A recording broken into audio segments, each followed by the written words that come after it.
El jardín del Edén. Es nuestra leyenda más duradera. Una historia que se halla en multitud de grandes civilizaciones.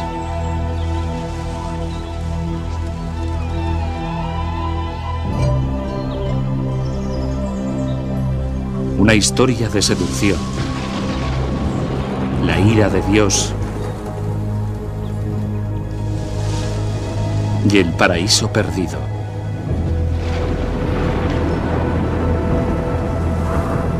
¿Pero es tan solo una fábula? ¿Existe alguna evidencia que demuestre la veracidad de las grandes historias de la Biblia? ¿Existió un lugar como el Edén?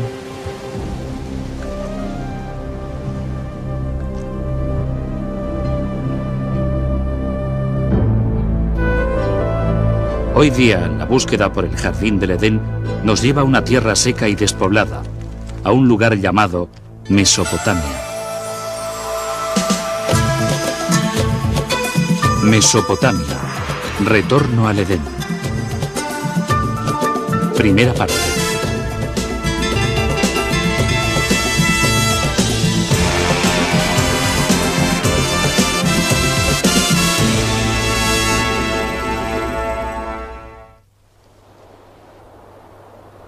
Aquí se sembraron las primeras semillas de la civilización humana.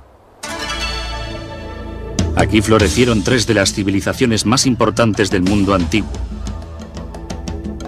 Babilonia, Asiria y Sumeria. Entre sus ruinas, los creyentes han buscado durante largo tiempo las respuestas a las incógnitas más profundas de la Biblia, mientras los arqueólogos han recorrido estas tierras en busca de los orígenes históricos de la fe. Y nuestra búsqueda es un viaje hacia atrás en el tiempo, primero a Babilonia, la última de estas civilizaciones perdidas. Después, más lejos en la historia, a los asirios, feroces maestros del arte de la guerra.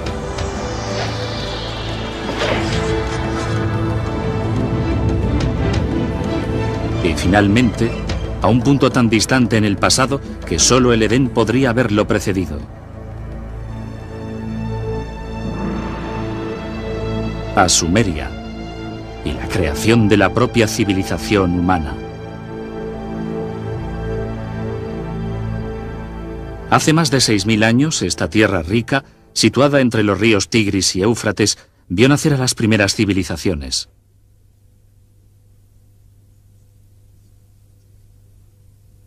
Los griegos lo llamaron Mesopotamia. Nosotros lo llamamos Irak. Destapando las capas de historia que se encuentran aquí, podemos descubrir los orígenes de nuestras leyendas más antiguas y viajar hasta las raíces más profundas de la fe.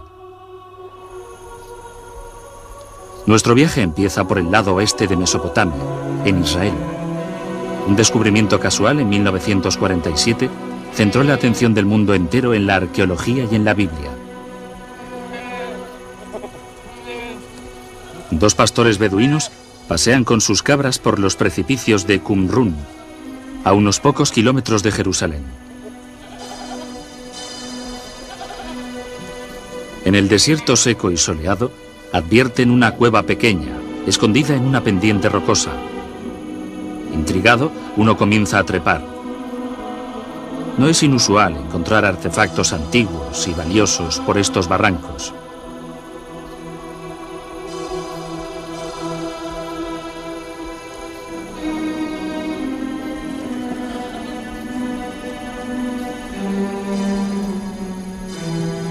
Dentro de la cueva, el pastor descubre los restos de ollas antiguas, fragmentos de rollos de escritura y unas hojas de papiro, todos intactos desde la época de Jesús. Estos escritos, realizados por una secta de judíos llamada los Esenios, fueron conocidos en todo el mundo como los manuscritos del Mar Muerto. En otras cuevas de la zona, llegaron a desenterrar cientos de rollos de escritura. Uno de ellos se confirmó como la versión más antigua del Viejo Testamento. Contenía los primeros 5 libros de la Biblia, conocidos por los judíos como la Torá. Los manuscritos del Mar Muerto se convirtieron en el centro de una enorme polémica internacional. Los expertos y teólogos se pelearon por su propiedad y su significado. La sensación fue increíble. Esto fue descrito como uno de los hallazgos arqueológicos más destacados de la historia. Son preciosos para los judíos porque son de origen judío. Son de un periodo crucial en la historia judía. Y son preciosos para los cristianos porque son contemporáneos de Juan Bautista, Jesús, etc. Así pues, proporcionan mucha información, pero además de su valor histórico, existe una gran carga emocional ligada a esta colección de escritos. La Biblia se ha estudiado tanto desde el punto de vista sagrado como desde el punto de vista histórico. Una Torá tradicional siempre se escribe a mano. Las palabras se pronuncian en voz alta mientras las apunta el escriba, convirtiéndose así en una oración viva. Cada Torá se considera sagrada desde el principio de su realización. Pero la exactitud histórica de la Biblia no ha sido fácilmente comprobada. Es un esfuerzo que continúa hoy en día. Algunos de los libros de la Biblia son excelentes textos históricos. De hecho, son los libros históricos más antiguos que tenemos.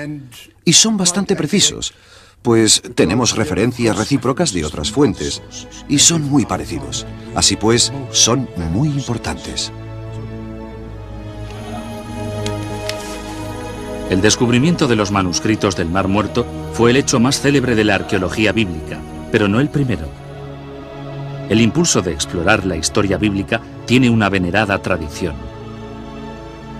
Es una búsqueda que empezó en Tierra Santa, pero que acabó en Mesopotamia.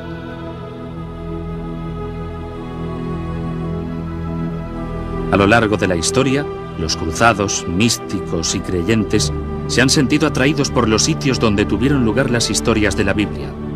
Pero con la llegada del siglo XIX, una nueva especie de peregrino pretendió fortalecer su fe a través de la nueva ciencia llamada arqueología. Seguramente, si comprobara la veracidad de la historia bíblica, podría confirmar su fe firmemente. El primer objetivo de los arqueólogos bíblicos era localizar los sitios destacadamente mencionados en las narraciones bíblicas y comprobar si se podía hallar algún rastro de esas historias. Utilizaban la alfarería en las antiguas murallas de las ciudades y las antiguas armas como ilustraciones de los cuentos bíblicos que habían aprendido cuando niños.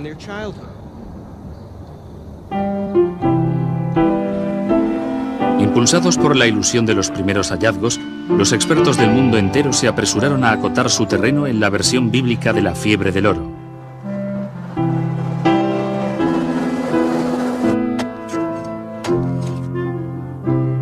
Los arqueólogos británicos, alemanes y franceses invadieron Tierra Santa a modo de competición. Formaban equipos de investigadores teológicos excavando por la patria y por Dios.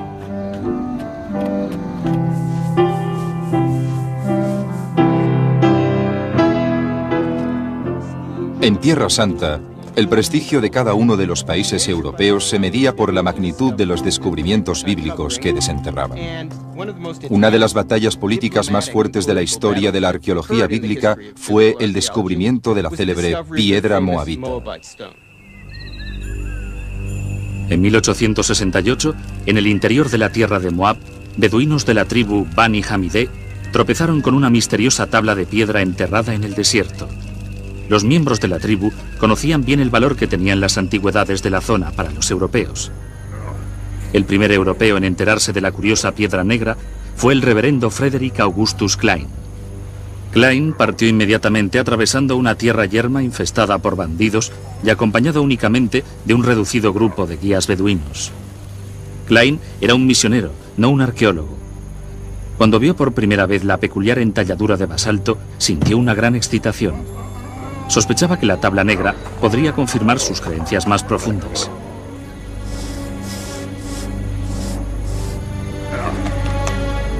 Klein examinó la piedra e hizo una ruda impresión de la inscripción. Estaba escrita en una lengua que Klein desconocía. De vuelta a Jerusalén, Klein buscó ayuda para descifrar el lenguaje de la piedra. A medida que se conocía la noticia, se rumoreaba en las calles y bazares la idea de un gran descubrimiento. La escritura en la piedra se aceptó como el relato de una batalla también descrita en la Biblia escrito por un rey de Moab. Por primera vez los europeos tenían una evidencia escrita, grabada en piedra, de un relato bíblico. Existían dos fuentes que describían el mismo suceso. Para los creyentes, la piedra constituyó la prueba tan buscada, un testimonio palpable de la precisión histórica de la Biblia. Muchos intentaron comprar la piedra, pero los beduinos tenían muchos motivos para ser desconfiados. En varias ocasiones habían sido engañados y robados por los buscatesoros europeos. Bajo la suposición de que una cosa tan preciada por los europeos tenía que contener oro, echaron la piedra dentro de una hoguera en un intento de romperla. Vertieron repetidamente agua sobre la tierra caliente hasta que estalló. No encontraron ningún rastro de oro y la piedra quedó destrozada. La primera comprobación arqueológica de un relato bíblico, la primera prueba corroborativa, se despedazó.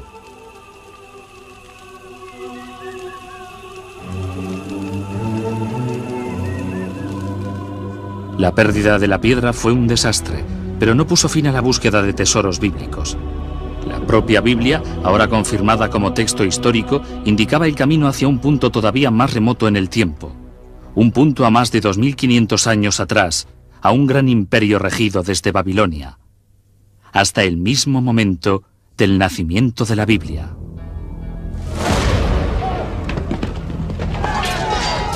Es el año 586 a.C. Los ejércitos de Nabucodonosor, el rey de Babilonia, invaden Jerusalén con una furia sin precedentes. Faltan casi 6 siglos para que nazca Jesucristo. Los romanos ni siquiera han soñado en su imperio. La ascensión de la estrella feroz de Babilonia es un capítulo oscuro en la historia de los judíos. La Biblia describe el ataque de los babilónicos. Se saquearon casas y se prendió fuego al templo del rey Salomón, quedando totalmente destruido. 10.000 presos israelitas, príncipes, soldados, artesanos y escribas, fueron trasladados encadenados a Babilonia. Los israelitas cruzaron más de 500 millas a través del desierto, siguiendo las antiguas rutas del comercio. Viajaron a través de la actual Jordania, Siria e Irak hacia Babilonia. En el Salmo 137, los israelitas se lamentan. Junto a los ríos de Babilonia, allí estábamos sentados y llorábamos al acordarnos de Sión.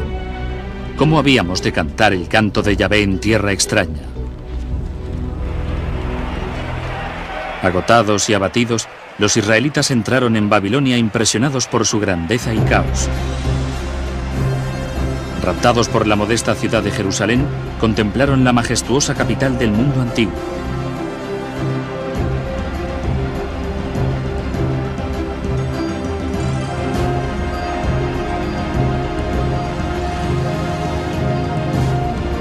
Pero de alguna manera, los israelitas lograron no solamente cantar la canción del Señor en esta tierra extraña, sino también ponerla por escrito. Poner por escrito la tradición oral es formalizarla. Se transforma en un texto que la gente puede criticar o acoger como la única verdad.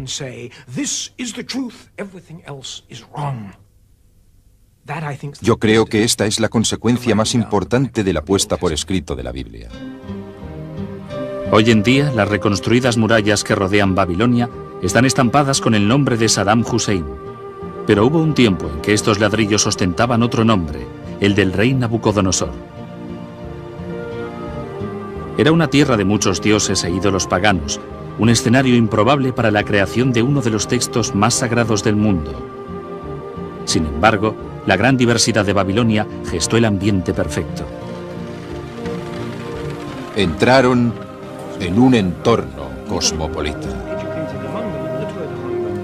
Hasta los israelitas más educados y cultos tenían contacto directo con gente muy diversa.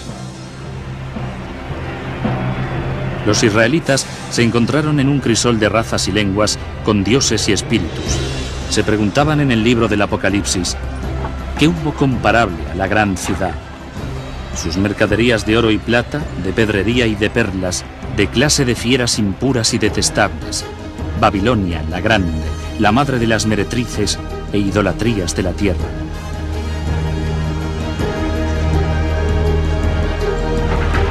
Pero a pesar de todas las idolatrías, o quizá como consecuencia de ellas, aquí la Biblia se convirtió en un libro. Amenazados por una nueva cultura poderosa, los escribas hebreos se apresuraron a preservar e identificar la identidad judía. A lo largo de 3 generaciones, los escribas unificaron la tradición oral de Israel, las escrituras nuevas y los textos sagrados en un solo manuscrito. Nació la Biblia. Afortunadamente para los israelitas, los babilónicos eran una gente bastante tolerante. Les dejaron mantener su propia cultura y su religión, así como estudiar sus propios libros. De este modo, se ha preservado la Biblia hasta hoy en día. Pero durante el proceso de creación de la Biblia en su largo exilio, la cultura babilónica llegó a influir profundamente en el trabajo de los escribas israelitas. Entre los exiliados, supongo que se contaron muchos sabios. Hablaban entre ellos. Estoy seguro que de esta manera se transmitía gran parte de la información. Este intercambio de ideas y conocimientos tenía que ser extraordinario. La Biblia llegó a rubricar cuentos y tradiciones de Babilonia y de civilizaciones de Mesopotamia todavía más antiguas. Los israelitas no podían ignorar la cultura floreciente ni los monumentos grandiosos de Babilonia. Sus templos estaban entre las estructuras más importantes del mundo antiguo.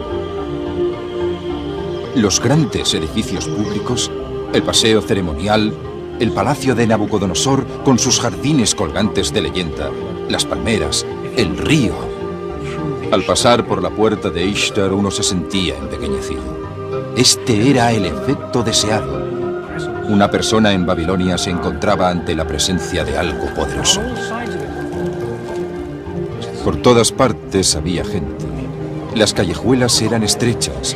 Había paradas y más paradas de mercado, con los burros rebuznando, los grupos de gente caminando. Era una vida apretada, vivida de cerca, rebosante.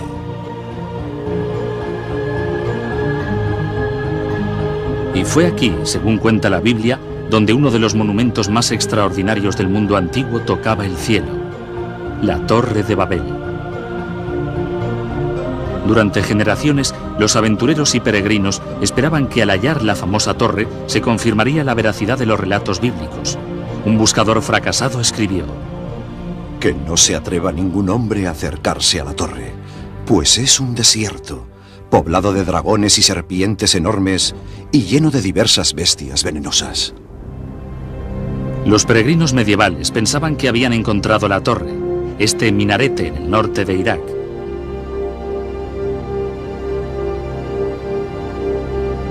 Pero se equivocaban. Esta torre se construyó 1500 años más tarde y lejos de las murallas de Babilonia. Quizás la posibilidad más interesante es la que propuso Robert Koldewey, un arqueólogo alemán. A principios del siglo XX descubrió un barranco rectangular que contenía algunos ladrillos antiguos. Muchos expertos creen que Koldewey encontró los únicos restos que quedan en la famosa torre.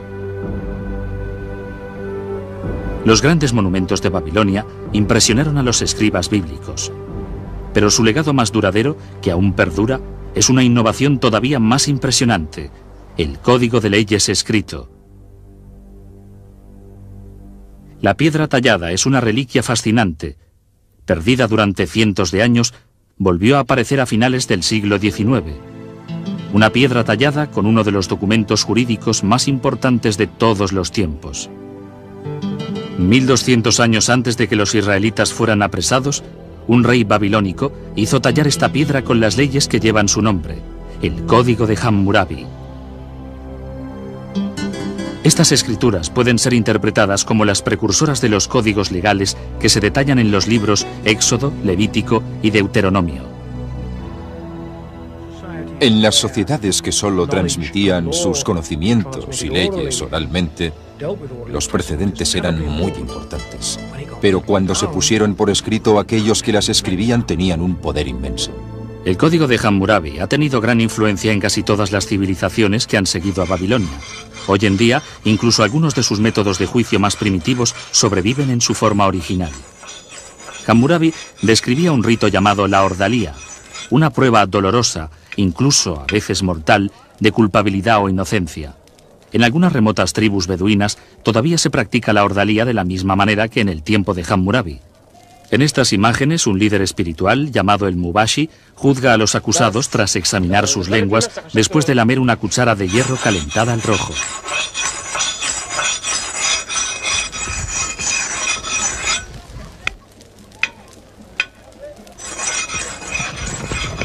Estos hombres han sido acusados de robo. Se tienen que someter a la ordalía o, por defecto, ser declarados culpables. Los familiares miran ansiosamente mientras los jóvenes se preparan para el doloroso rito.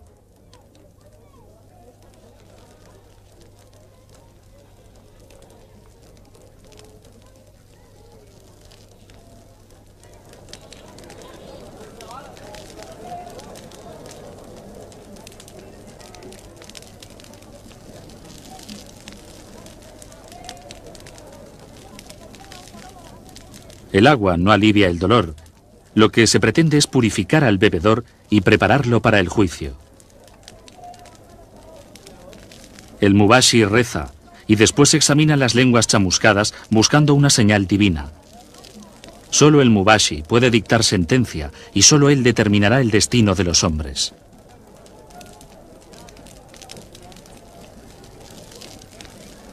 Finalmente, el veredicto. Uno de los hombres es hallado inocente, lo que alivia grandemente a su familia. El otro no es tan afortunado.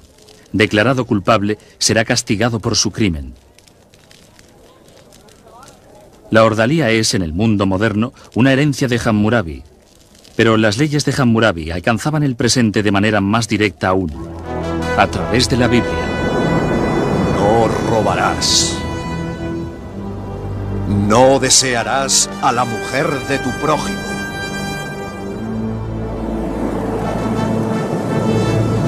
Los 10 mandamientos son la base de la ley bíblica, pero representan tan solo el principio de una compleja serie de códigos y alianzas del Viejo Testamento.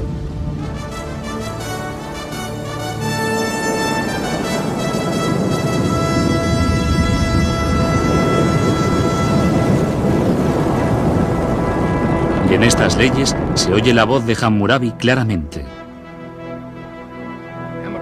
Hammurabi estableció las leyes, aunque no innovó demasiado.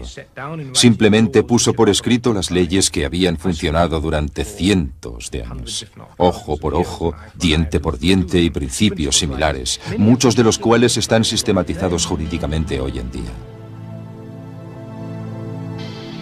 Pero la Babilonia que moldeó a la Biblia y sus leyes tuvo sus raíces en una civilización que llegó a su cumbre 7 siglos antes de Jesucristo. Era el imperio brutal de Asiria, un lugar que la Biblia llamó una tierra bañada en sangre.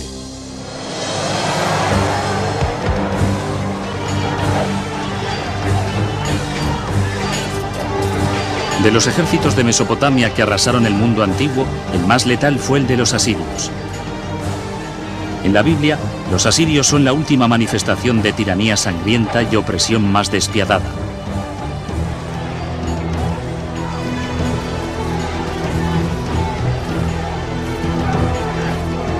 Cien años antes de la toma de los presos israelitas por Nabucodonosor, la Biblia cuenta que el rey asirio Sanarib atacó la tierra de los israelitas.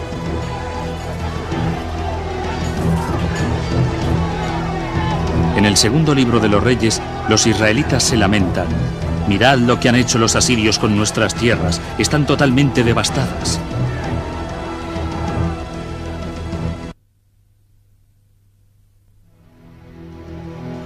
Los asirios eran súbditos de reyes despóticos. Creían en el poder absoluto. El poder absoluto representa el control y casi invariablemente este poder se mantiene a merced de la eficacia y fuerza militar. Los asirios mantenían una máquina de guerra enormemente poderosa y eficaz.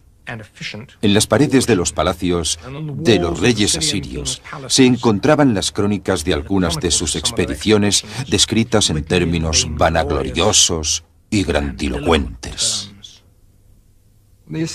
Cuando los asirios tomaban, por ejemplo, una ciudad, apilaban las cabezas de los prohombres al lado de la entrada de la ciudad o degollaban vivo al rey, clavaban su piel en la muralla de la ciudad o algo así. El poder asirio, simbolizado por la real caza de leones, descansaba en manos de los despiadados reyes guerreros.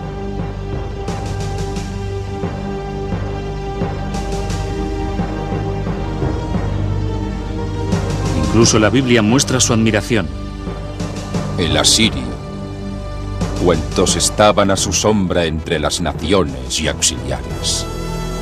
Cuando la ciudad de Roma se encontraba en su infancia, Asiria era el imperio más grande del mundo. Durante más de 1000 años, los detalles sobre la civilización asiria eran escasos. Ni siquiera se conocía su gran capital, Nínive. Pero en 1852, estas ruinas fueron exploradas por el arqueólogo británico Austin Henry Layard. Lo que Layard encontró aquí, en el norte de Irak, era el Palacio Real de Nínive, un tesoro impecable de la civilización asiria. Perforando la tierra como un minero, Layard descubrió grandes toros alados y espectaculares obras de arte escondidas a la vista durante un milenio. Este descubrimiento asombró al mundo entero. Nínive suponía el hallazgo de otra ciudad bíblica, otra confirmación de la exactitud histórica de la Biblia. Pero el descubrimiento más trascendental de Layard fue la gran biblioteca de Nínive. Una colección extraordinaria de 22.000 tablas de barro, labradas con la escritura cuneiforme de los asirios. Bueno, quiero decir que la única comunicación con la gente del mundo antiguo es lo que dejaron en sus escrituras. De esta manera podemos saber lo que comían, cómo eran sus relaciones familiares, su política y cómo interpretaban la religión. Los detalles de la vida cotidiana de los asirios revelan una sociedad patriarcal, un mundo en que los plebeyos y especialmente las mujeres ocupaban un bajo nivel social. Muy joven, cada mujer asiria, antes de casarse, iba al templo de Ishtar y se sentaba en los escalones. Esperaba hasta que algún hombre dejara caer una moneda en la falda de su vestido. Entonces se adentraba en el templo con él, obligada a rendirse ante sus deseos. Pero en este mundo despótico existía una cierta justicia. En el matrimonio, hasta una esposa tenía ciertos derechos. En su contrato de matrimonio, una mujer podía estipular que su marido no tuviera otras mujeres. También podía estipular que él tuviera las prostitutas que le diera la gana, pero ninguna mujer más. Pero si las mujeres asirias de a pie tenían un estado social limitado, unos descubrimientos recientes revelan que las reinas asirias disfrutaban de grandes privilegios. En 1989, un hallazgo asombroso tuvo lugar en el palacio antiguo de Nemrod, en el norte de Irak. Los expertos lo consideraron el descubrimiento más importante desde la tumba del faraón Tutankamón, el tesoro de Nemrod. Mientras limpiábamos algunas de sus habitaciones, descubrimos las indicaciones de unas bóvedas subterráneas. Lo sacamos todo y al examinarlo nos dimos cuenta de que teníamos los restos mortales de al menos 2 reinas. Unas pulseras de oro puro todavía adornaban sus huesos. Un tesoro real sepultado más de 2000 años atrás. Estas imágenes extraordinarias, tomadas por unos arqueólogos de Irak, sirven de archivo de estos hallazgos impresionantes. Por primera vez, la tumba de una reina asiria había sido descubierta intacta. El sepulcro real todavía llevaba una maldición para proteger a sus ocupantes. Si alguien me saca de mi tumba, que su alma vague sedienta bajo los crueles rayos del sol, y que inflijan su cadáver y espíritu con malestar eterno los grandes dioses del infierno.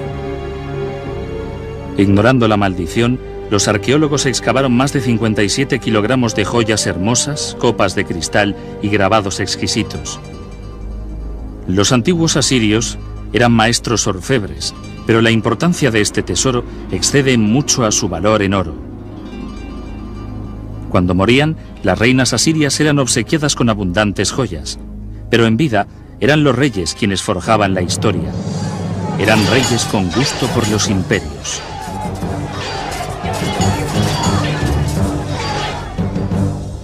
En el año 701 a.C., el rey Sanerib y su ejército atravesaron el desierto hacia el mar Mediterráneo.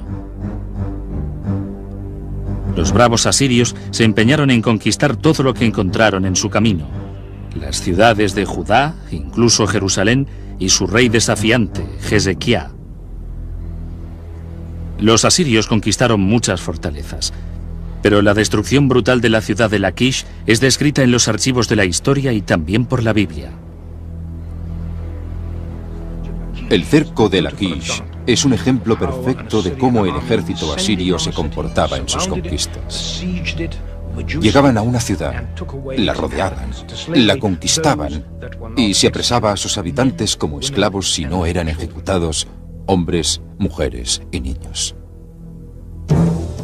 Su táctica era muy sencilla, era una conquista rápida, sistemática, eficaz y brutal. En los relieves de las murallas de los palacios asirios se ven las escenas de los cercos. Se ven los soldados moviendo tierra para hacer barreras, con los escudos protegiéndolos de lo que se tiraba desde arriba. Pero los cercados no tenían ni siquiera la más remota esperanza. Todos esos tipos eran soldados profesionales, formaban una máquina. Desde la capital, Jerusalén, el rey Hezequía sabía que un ataque asirio era inevitable. Se apresuró a fortificar la ciudad y mandó excavar un acueducto subterráneo en un intento desesperado por proteger el suministro de agua en la ciudad en caso de un cerco. El plan de Hezequía funcionó.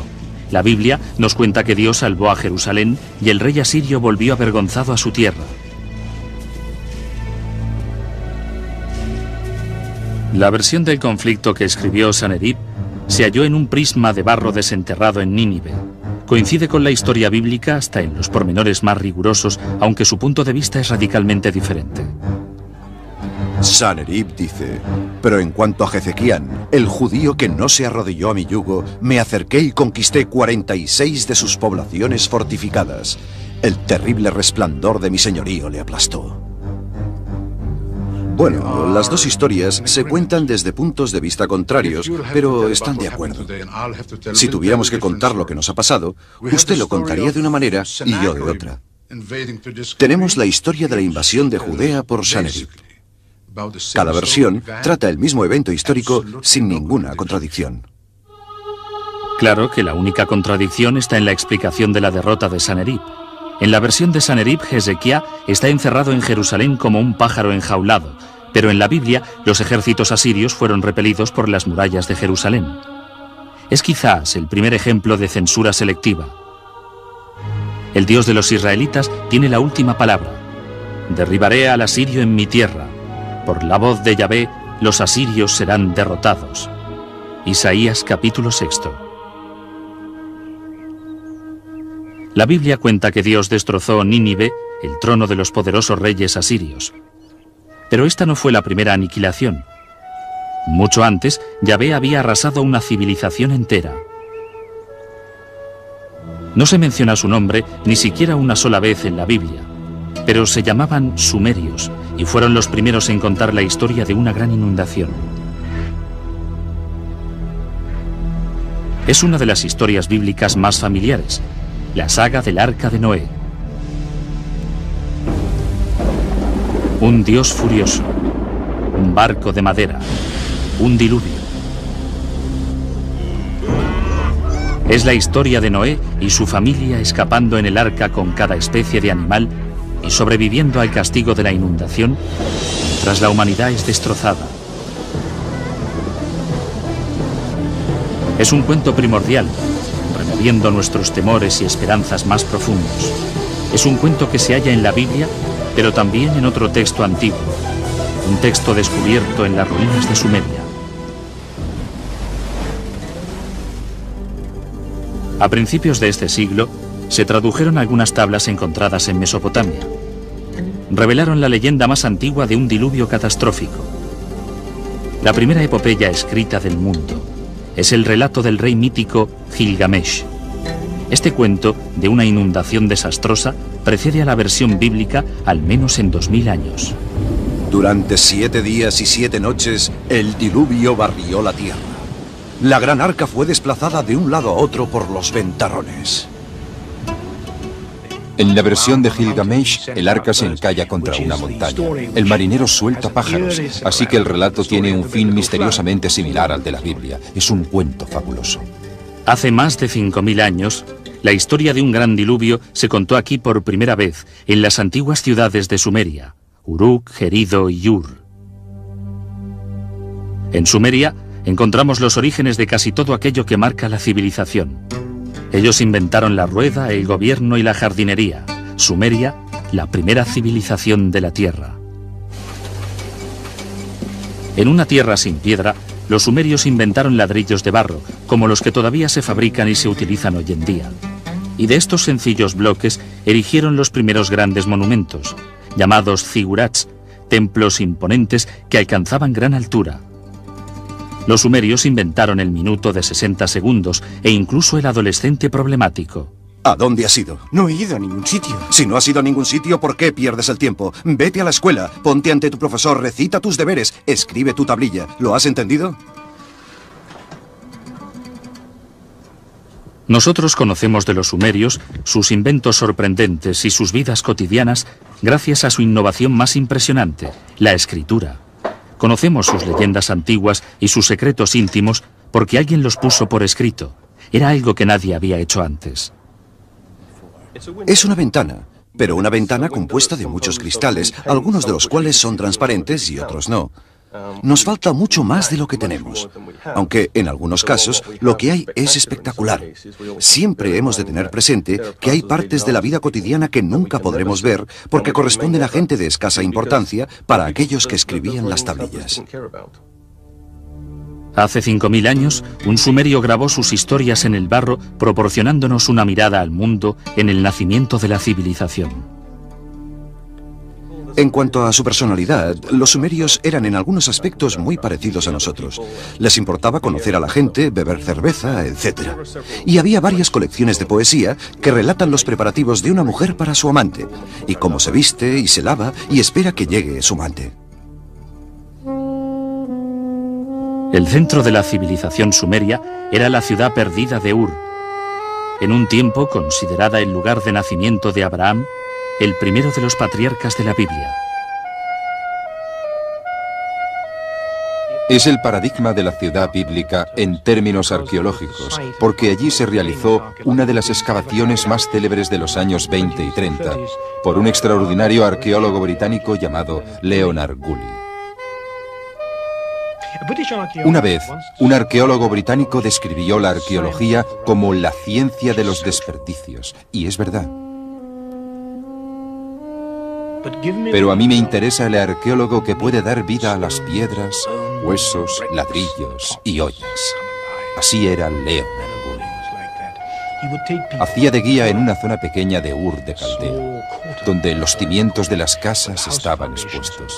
Y mientras caminaba, hablaba de las vidas de la gente que vivían en estas casas, de los hornos, los umbrales, los techos bajos, los muebles. La ciudad de Ur, en las manos de Woolley, resucitaba. Woolley realizó una excavación enorme. Bajaba por la antigua ciudad que se volvía cada vez más pequeña. Hubo una gran capa de sedimento estéril. Se encontró con esta capa y se quedó allí perplejo, mirándola, preguntándose qué podía ser aquello. Woolley cuenta cómo entonces vino su esposa, una mujer algo informal. Ella miró esa capa y dijo: «Por supuesto, es del diluvio». A partir de entonces, Woolley declaraba que la capa de sedimento era una prueba del diluvio bíblico. Captó la imaginación popular. ¿Qué más hizo? Trajo ingresos. Ur fue una excavación brillantemente vendida. La especulación sobre el diluvio bíblico causó sensación. Aunque faltaban pruebas irrefutables, era como si la ciencia y la Biblia se hubiesen unido en el desierto desolado del sur de Irak. Luego, Woolley desenterró un tesoro indiscutible, un descubrimiento que proporcionó una perspectiva extraordinaria a las civilizaciones más antiguas, las tumbas reales de Ur.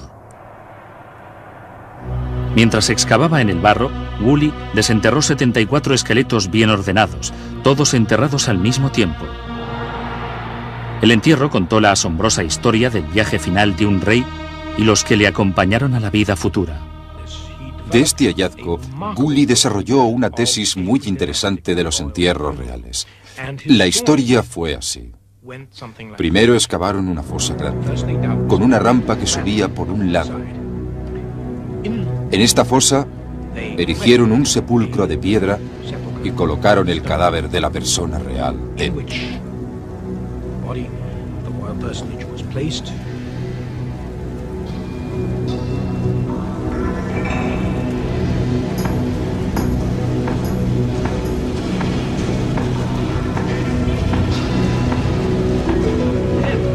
Entonces, la corte entera entró en la fosa.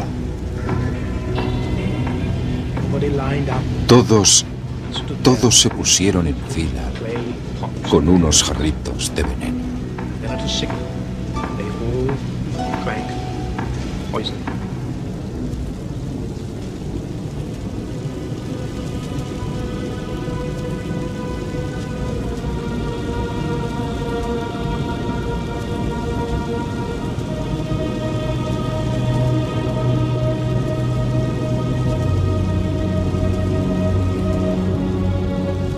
Se tumbaron y murieron. De esta manera, el príncipe se fue a su tumba, acompañado por todos sus servidores.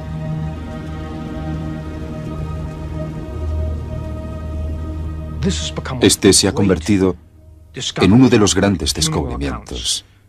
Es un gran relato de un entierro de la arqueología y historia antigua.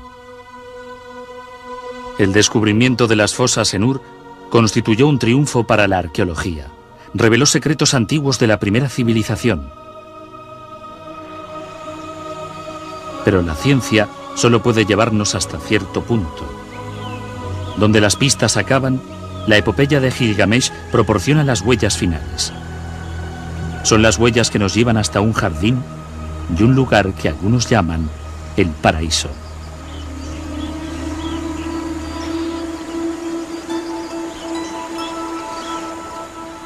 Ah, el jardín del Edén. Al principio Dios creó el cielo y la tierra. Es un cuento familiar. De este tipo de mitos hay en casi todas las civilizaciones. Como también suele haber un mito de la búsqueda del paraíso. Es el deseo apremiante de un mundo mejor. Los jardines del Edén, el paraíso, es el deseo de la gente de tener una vida menos complicada.